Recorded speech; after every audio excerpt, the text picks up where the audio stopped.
once again thank God Almighty for allowing us to be in His presence this morning. The word of wisdom for today is comparing. The word of wisdom for today is comparing. So we all know that comparing is the root of all envy or jealousy. If you can get rid of comparison, if you can get rid of that act of comparing in your life, then you can get rid of a whole lot of envy or jealousy.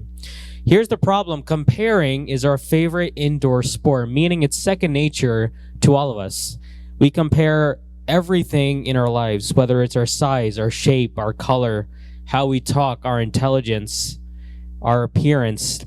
We compare our families, we compare our kids, our jobs, our talents, our houses, our cars, whatever it may be. We compare every single thing that we might have with someone that might have something better. And God warns us about the foolishness of comparing yourself to anybody else. It says in 2 Corinthians 10:12, we do not dare to classify or compare ourselves with some who commend themselves.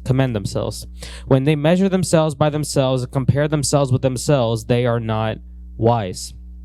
Every time you compare, you fall prey to pride or envy. You're more susceptible to it. And when you find someone who's doing a better job than you, you fill up with envy or jealousy. When you realize that you're doing a better job than someone else, you get filled with pride. So there's two sides of it. Either you're jealous or you're prideful, because the first option is someone else is doing better than you, or the second option is you're doing better than someone else. And both emotions can lead to sin in the short term. Pride and envy always result from comparing, and God says comparing is utterly foolish. You shouldn't do it. You are unique, one of a kind, and you are incomparable, and God requires us to live as such. The Bible says in Galatians 6:4, let everyone be sure that he is doing his very best, for then he will have the personal satisfaction of work well done and won't need to compare himself with someone else.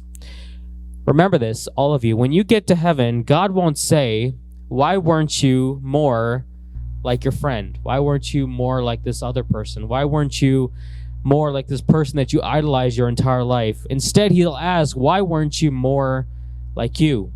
Why didn't you live your life according to what you have? When you get to heaven, God's rewards won't be based on talent or opportunities that you didn't have or weren't given. He will reward you based on how you lived your life on earth and what you did with what you were given, right?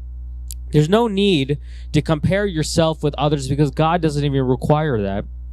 In fact, you can't focus on your own purpose while focusing on other people.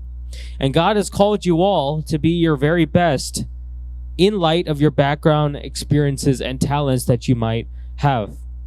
What I want to say to all of you this morning is it's time to stop focusing on others and instead make the most of the life, make the most of the experiences, make the most of the gifts that are uniquely yours, and live for your purpose and your purpose alone. Don't live to please other people. Don't live to live other people's purposes. Instead, live to fulfill your own. And when you do that, it's you that will be joyful. It is you that will feel true fulfillment in life. And with that, may God bless this word.